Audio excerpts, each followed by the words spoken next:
Hello everyone, कैसे हैं सभी। तो आई होप सभी लोग अच्छे से होंगे। तो जल्दी से आइए, सभी लोग जुड़ जाइए। तो आज की क्लास आपकी जो है बहुत ज़्यादा इंपॉर्टेंट होने वाली है और आज की क्लास आपकी होने वाली है चाइल्डहुड एंड ग्रोइंग अप, बाल्यावस्था अभिवृद्धि की तीसरी क्लास। लास्ट वीडियोस में हमने काफ़ी कुछ देख लिया था, आज हम उसके आगे देखेंगे। तो आज हम बात करने वाले हैं आपकी यूनिट फर्स्ट की कुछ आगे नए टॉपिक्स जो हैं उसमें उसको हम डिस्कस करेंगे। इसी के साथ गाइस वीडियो जो अगर अच्छी लगे तो वीडियो को लाइक कर दीजिएगा। चैनल पर फर्स्ट टाइम विजिट कर रहे हैं, चैनल को सब्सक्राइब करके बेल आइकन को प्रेस कर लीजिएगा, ठीक है। और अभी तक जो है इंस्टाग्राम पे फॉलो नहीं किया, जल्दी से इंस्टाग्राम पे फॉलो कर लीजिए और बाकी सारी चीज़ों से जुड़ जाइए, क्योंकि जो भी आपके डाउट्स होते हैं वहाँ से क्लियर हो जाते हैं। बाकी कोई डाउट, कोई क्लियर, कोई भी क्वेरी आपकी बचती है तो कमेंट करके पूछ सकते हैं। साथ ही साथ अभी तक व्हाट्सएप ग्रुप, टेलीग्राम और साथ ही साथ इंस्टाग्राम पे फॉलो नहीं किया, जल्दी से ये फॉलो कर लीजिए। साथ ही साथ फेसबुक पेज को ज्वाइन कर लीजिएगा उसको भी। चलिए गाइस, लास्ट वीडियो में हमने जैसे काफ़ी कुछ देख लिया था, आज हम उसके बाद की बात करेंगे। तो लास्ट वीडियो में से आप सभी को मालूम है कि चीज़ों को कंप्लीट करने के बाद हम क्वेश्चंस को करते हैं और क्वेश्चन के आंसर जो है वो नेक्स्ट वीडियो में बताता हूँ। बाकी मेरे ख्याल से काफ़ी सारे कैंडिडेट्स ने क्वेश्चंस के आंसर जो हैं वो हमें कमेंट में बताए भी हैं, क्योंकि जब तक चीज़ों को पढ़ने के बाद हम उनके क्वेश्चन या आंसर नहीं करेंगे तो चीज़ें हमारे दिमाग में स्ट्राइक नहीं करेंगी। जब तक उसके बारे में थोड़ा सोचेंगे नहीं तब तक चीज़ें हमारे दिमाग में नहीं आएंगी, क्योंकि आपका एग्जाम जो है वो MCQ बेस भी हो सकता है और सब्जेक्टिव भी हो सकता है। बट मोस्ट प्रॉब्ली जो मेरे अकॉर्डिंग चलते हैं तो मैं तो कहूँगा सब्जेक्टिव बेस ही होगा, क्योंकि लास्ट ईयर जो आपका MCQ हुआ था उसके मेनली रीजन था कोविड। और हो सकता है कोविड अभी भी काफ़ी सारी चीज़ें हैं, बट कुछ कंफर्म नहीं है कि सब्जेक्टिव हो या MCQ बेस पे हो। जो भी है पता चल जाएगा। बट जो कुछ चीज़ों को हमने अच्छे से डिटेल में एनालिसिस करके पढ़ा होगा तो चाहे MCQ बेस पे हो या फिर सब्जेक्टिव बेस पे, आराम से हम चीज़ों को कर सकते हैं। तो लास्ट वीडियो में हमने जैसे कि बात करी थी, तो यहाँ पे मैं कैमरा जैसे कि ऑफ कर देता हूँ, अदरवाइज चीज़ें यहाँ पे देखना थोड़ा सा कम हो जाती है। तो यहाँ से मैं कैमरे को ऑफ कर देता हूँ। क्वेश्चन 6 पे थोड़ा सा ध्यान देते हैं। क्वेश्चन 6 में हमसे क्या कहा गया है। क्वेश्चन 6 में हमसे सिंपल सा पूछा गया है, क्या प्रारंभिक बाल्यावस्था की आयु डैश डैश आयु डैश आयु से प्रारंभ होकर डैश तक की जाती है, यानी कब तक जाती है। तो प्रारंभिक बाल्यावस्था ध्यान रखिएगा। यहाँ पे जो चीजों को डिवाइड करा गया, एक प्रारंभिक बाल्यावस्था, दूसरी आपकी डिवाइड करा गया था उत्तर बाल्यावस्था। तो जो प्रारंभिक बाल्यावस्था आपकी है वो ध्यान रखिएगा 2 वर्ष से लेकर जाती कहाँ पर है, 6 वर्ष तक, ठीक है। समझ में आ गई होगी। मनोवैज्ञानिकों के द्वारा डैश को प्राक्टोली अवस्था के नाम से बोला। तो प्राक्टोली अवस्था जो मनोवैज्ञानिक है वो किसको कहते हैं, तो ध्यान रखिएगा प्राक्टोली अवस्था जो है आपकी उत्तर बाल्यावस्था जो है उसको कहते हैं। तो इसका आंसर देता हूँ क्योंकि वहां की जगह कम है। यहाँ पे आएगा क्या, उत्तर बाल्यावस्था, ठीक है। थोड़ी सी राइटिंग है ऐसी, लेकिन समझ जाइएगा,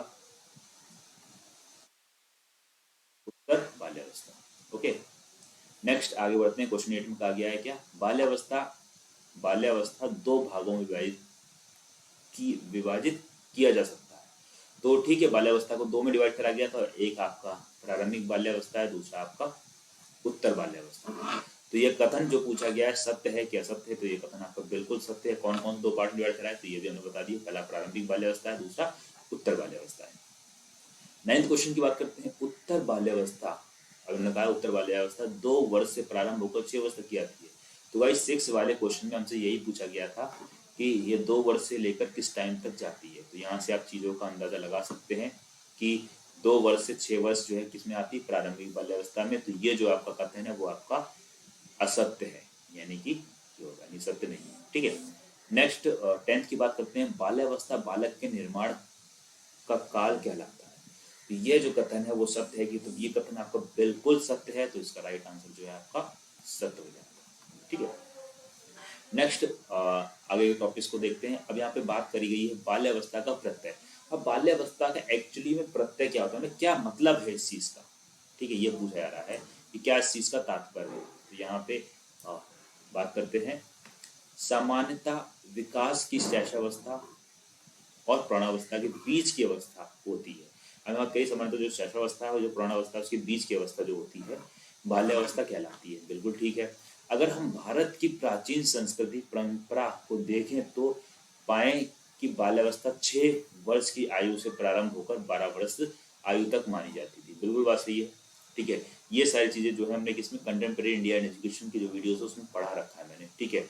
और बहुत सारा आपका बीएड का कंटेंट जो है MCQ बेस पे पढ़ा हुआ है यूट्यूब पे, वहाँ पे देख सकते हैं। बाकी पेड कोर्स भी गाइस आप लोग ज्वाइन कर सकते हैं।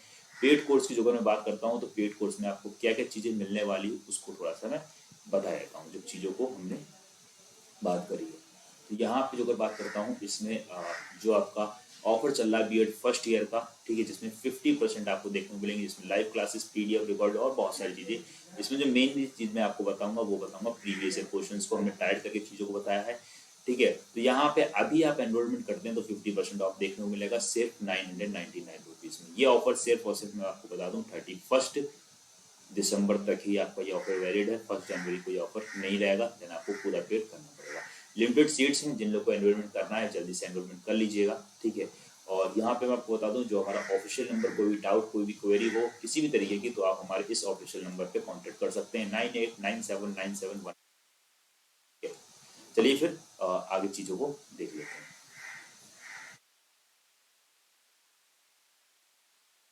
तो यहाँ पे हम जो बात कर रहे थे, यहाँ पे क्या कहा गया है, ये सारी चीज़ें। और यहाँ पे मैं बात कर रहा था कि काफ़ी सारी वीडियोज आपकी पढ़ी तो वो आप वहाँ पे दे सकते हैं, ठीक है, जिसमें बालकों में आधारभूत मूल्यों एवं कौशलों की आधारशिला रखी जाती है। ये मूल्य बालक को उसके परिवार के संस्कार के रूप में प्राप्त होते हैं। बिल्कुल बात सही है। बालक को अनौपचारिक शिक्षा परिवार के द्वारा दी जाती है। यानी अनौपचारिक शिक्षा का मतलब है कि बड़ों को सम्मान करना, किस तरीके से बात करना, उठना बैठना, खाना पीना, ये सारी चीज़ें की बात करेगी, ठीक है। अब यहाँ पे जो राइटर हैं, इन राइटर्स को थोड़ा ध्यान में रखिए क्योंकि ये राइटर्स से काफ़ी क्वेश्चंस बनते हैं और इन राइटर्स का नाम लिख के ही कहा जाएगा भाई, और पूछा जाएगा कि इन राइटर्स ने क्या थ्योरी दी है इसके ऊपर। तो यहाँ पे बात करिए ब्लेयर, जोन्स तथा सिम्पसन ने बाल्यावस्था को परिभाषित करते हुए लिखा। अब इन्होंने क्या परिभाषा दी है बाल्यावस्था के अकॉर्डिंग, ठीक है। तो बाल्यावस्था वह समय है जब व्यक्ति के आधारभूत दृष्टिकोण, मूल्यों, आदर्शों का बहुत सीमा तक निर्माण होता है। निर्माण का यह उत्तरदायित्व माता पिता, शिक्षक और समाज पर जाता है। बिल्कुल बात सही है। जैविक, थोड़ा सा नीचे स्क्रॉल करते हैं तो चीजें और समझ आएंगी। यहाँ बात करते हैं जैविक परिभाषा के अनुसार जन्म से लेकर किशोरावस्था के बीच जो अवस्था होती है बाल्यावस्था कहलाती है। जन्म से लेकर किशोरावस्था के बीच उसे बाल्यावस्था कहते हैं। कानूनी परिभाषा के अनुसार वह व्यक्ति जिसकी आयु प्रौढ़ावस्था की आयु से कम होती है, ठीक है, बालक कहलाता है। यानी प्रौढ़ावस्था से जो कम होगा उसको बालक कहते हैं। इंग्लिश में क्या कहा गया, United Nations convention on the rights of the children, इनके अनुसार क्या कहा गया, children is a human being belong the age of 18 years unless under the law applicable to the child majority attention early। कहने का मतलब ये है कि यूनाइटेड नेशन ने जो रूल बनाए हैं बच्चों के लिए, राइट ऑफ चिल्ड्रंस यानी कि बच्चों के लिए, उसमें बताया है कि 18 साल से कम बच्चों के लिए जो लॉ हैं वो माने नहीं होंगे, बट कुछ स्पेशल कंडीशंस पे कुछ लॉ जो है माने होंगे, जिसको यहाँ पे कहा गया ना मेजॉरिटी, सॉरी एक सेकेंड, यहाँ पे जो कहा गया है मेजॉरिटी अटेंशन, ठीक है। तो कुछ कायदा कानून है और कुछ कायदा कानून जो है वो बच्चों के लिए नहीं है, ठीक है। 18 साल के बाद में सारे के सारे नियम लागू हो जाते हैं। तो वही बात करेंगे यहाँ पे, ठीक। आगे बात करते हैं, एक समान परिभाषा ना होने के कारण भारतवर्ष में बाल्यावस्था का प्रत्यय अत्यंत अस्पष्ट हो गया। यानी कि एक इक्वल डेफिनेशन नहीं हुआ, सभी ने अपनी अपने अलग अलग तर्क दिए हैं, इस वजह से उसको क्या कहा गया, अप्रत्यय अत्यंत अस्पष्ट हो गया। यानी कि कोई एग्जैक्ट डेफिनेशन नहीं है इसकी बाल्यावस्था की। तो यहाँ पे 11th और 12th हैं, दो ही क्वेश्चन है, तो उसको मैं आपको बता देता हूँ कि इसको इसमें क्या होने वाला है। तो इसमें जो कहा गया है, विकास की डैश और डैश के बीच में की जो अवस्था होती है बाल्यावस्था कहलाती है। तो विकास की बात करी गई है यहाँ पे, ध्यान रखिएगा, विकास की यहाँ पे कह सकते हैं शैशवावस्था, शैशवावस्था, शैशवावस्था, विकास की शैशवावस्था, और कौन सी है, प्रौढ़ावस्था।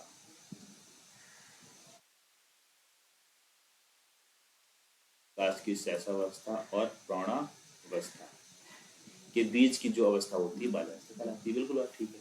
कल से बात करिए, भारत की प्राचीन संस्कृति परंपरा के अनुसार, ये भी मैंने बताया था, ठीक है, अनुसार बाल्यावस्था डैश की आयु से प्रारंभ होकर डैश की आयु, यानी किस टाइम से प्रारंभ होती है, किस टाइम से जाती है, तो यहाँ 6 वर्ष से जाकर 12 वर्ष की। अब यहाँ प्राचीन संस्कृत की बात करी गई है, ठीक है। तो इन पॉइंट्स को थोड़ा ध्यान रखिएगा। नेक्स्ट आगे बात करते हैं। आगे बात करी गई है इन्होंने क्या, विभिन्न सामाजिक, राजनैतिक व वास्तविकताओं के द्वारा निर्मित विभिन्न बाल्यावस्था के प्रत्यय। कौन कौन से प्रत्यय हैं उसको भी देख लेते हैं। विभिन्न समाज वास्तविकताओं के द्वारा निर्मित बाल्यावस्था के प्रत्यय। यहाँ पे क्या कहा गया है कि प्रत्येक बालक किसी न किसी समाज से जन्म लेता है। यानी कि यहाँ पे जो कहा गया है कि हमारे समाज में अलग अलग तरीके के यानी भिन्न भिन्न तरीके के समाज में चीज़ों को डिवाइड करा गया है। जैसे कोई बच्चा हिंदू धर्म में जन्म लेता है, कोई बच्चा ईसाई में लेता है, कोई बच्चा मुस्लिम, कोई सिख में, ठीक है, कोई जैन में, कोई बौद्ध में। तो वही बात करी गई यहाँ पे कि प्रत्येक बालक किसी न किसी समाज में जन्म लेता है, अतः उस समाज और समाज की संस्कृति बालक के व्यवहार व्यक्तित्व पर गहरा प्रभाव डालती है। यानी किस तरीके की वो चीजें देख रहा है अपने घरों में, उसी तरीके की वो बहुत ज्यादा इम्पैक्ट डालती है उस बच्चे के ऊपर। बाल्यावस्था का प्रत्यय विभिन्न समाजों में विभिन्न है। यहाँ पर हम विभिन्न सामाजिक राजनीतिक वास्तविकताओं के द्वारा निर्मित विभिन्न बाल्यावस्था के प्रत्यय के विषय में चर्चा करेंगे। क्या चर्चा करेंगे उसको थोड़ा देखते हैं। पहला पॉइंट जो यहाँ पे कहा गया है, उपेक्षित वर्ग। इस वर्ग में बालक आते हैं जो सामाजिक आर्थिक संस्कृति रूप से पिछड़े होते हैं, यानी कि जो नीचे थोड़ा सा उसमें होते हैं, जैसे अनुसूचित जाति व अनुसूचित जनजाति के बालक आदि, यानी कि SC ST कैंडिडेट की यहाँ पे बात करी गई। ऐसे समाज में बाल्यावस्था का प्रत्यय वास्तविक तौर पर उपस्थित नहीं होता।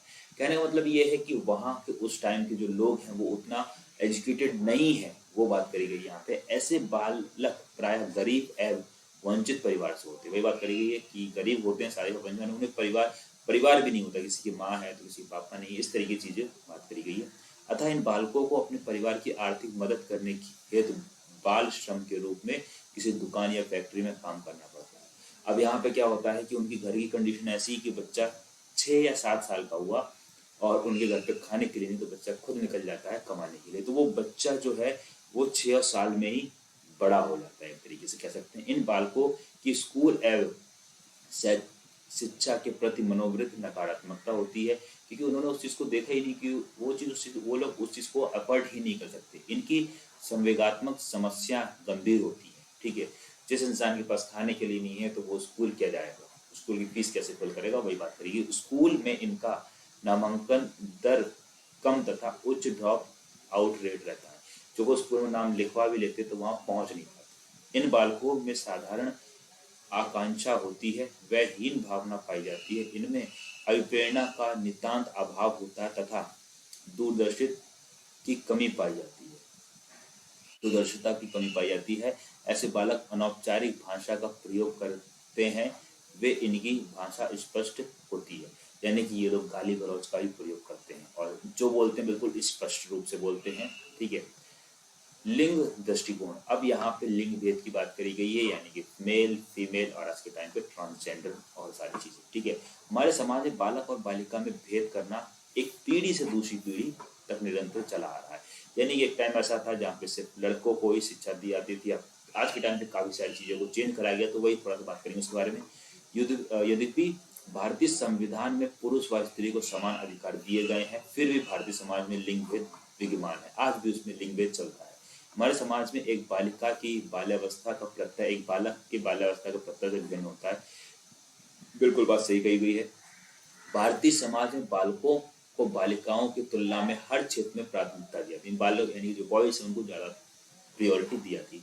परिवार में बालक का जन्म होने पर जहाँ खुशियां मनाई जाती है, वहीं बालिका का जन्म होने पर उसको बोझ समझा जाता है। बट आज के टाइम की चीजें चेंजेस है, बट ये लिंग दृष्टिकोण है, इस वजह से चीजों को भारत सरकार द्वारा लिंग निर्धारण को प्रतिबंध कर दिया गया है तथा यानी कि आज के टाइम पे लिंग निर्धारण जो इसको बंद कर दिया गया है और इसके ऊपर काफी कड़े कानून बना दिए गए, वही बात करी गई है, ठीक है।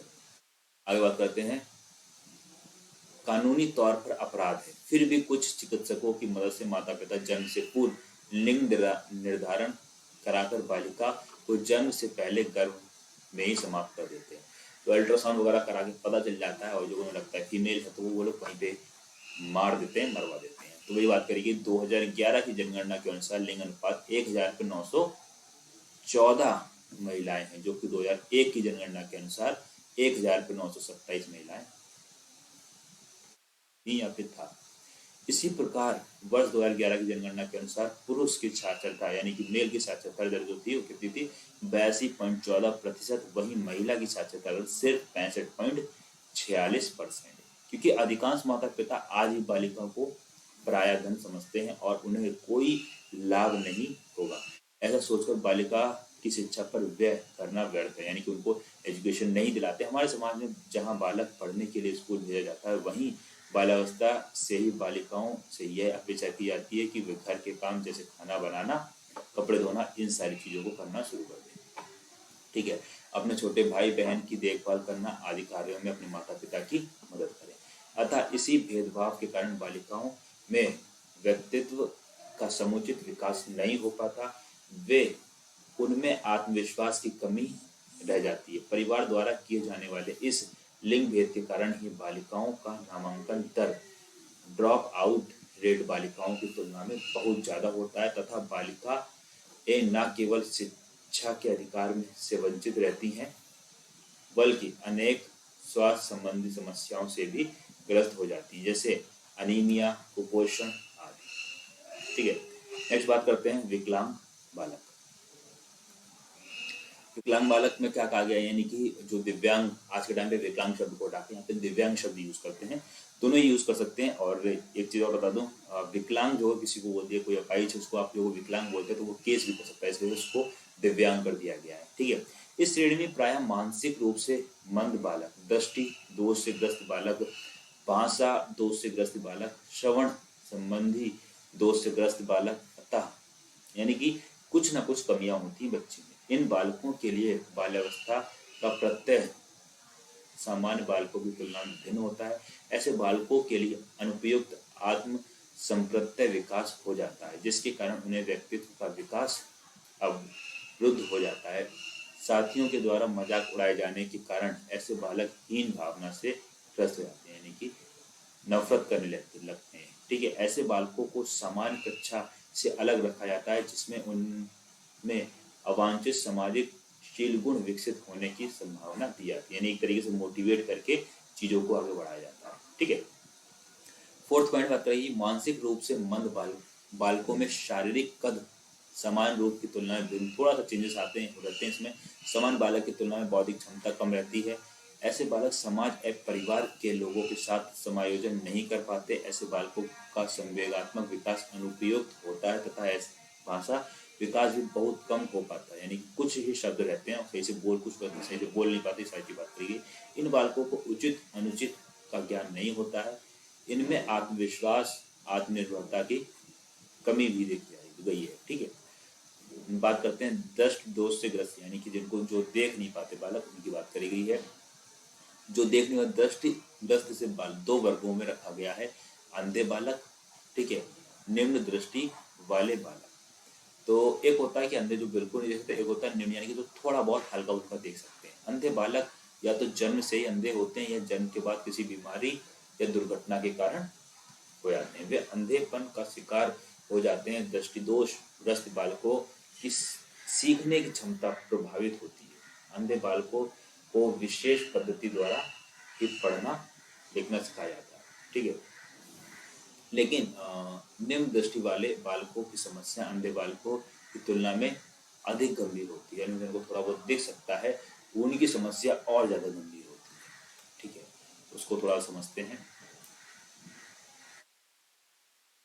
यहाँ पे जो बात करी गई है, क्योंकि यहाँ एक और ऐसे बालक हैं जो विशेष पद्धति पढ़ना लिखना नहीं सिखाया जा सकता, वहीं दूसरी ओर ऐसे बालक दृष्टि कम होने से सामान्य पुस्तकों में उन अक्षरों को जिनके आकार छोटे होते हैं, बड़े अक्षरों को पढ़ लेते हैं, जो छोटे अच्छे लगते हैं उनको नहीं पढ़ पाते।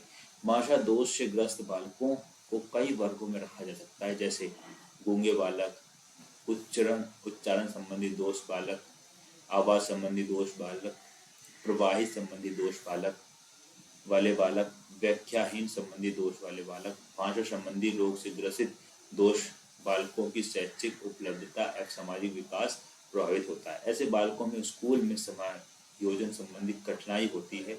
गूंगे बालक चाहकर भी अपनी इच्छा को अर्थपूर्ण भाषा के रूप में अभिव्यक्त नहीं कर पाते। उच्चारण संबंधी दोष वाले बालक शब्दों का गलत ढंग से उच्चारण करते हैं, जैसे चोटी को रोटी कहना, चाल को छाल कहना आदि, ये सारी चीजें। ठीक है, इसी में क्या है,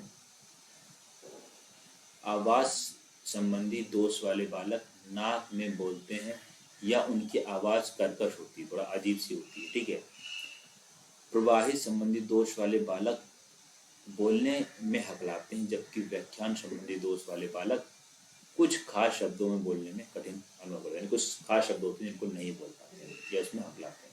श्रवण संबंधी दोष से ग्रस्त बालक, अब श्रवण की बात करी गई है, को दो वर्गों में रखा गया है, एक पूर्ण बहरापन से ग्रसित बालक और आंशिक बहरापन से, यानी एक को बिल्कुल ही सुनाई देता है, एक को कुछ हल्का फुल्का सुनाई देता है, कुछ आवाज तेज होती है तो वो सुनाई देती है।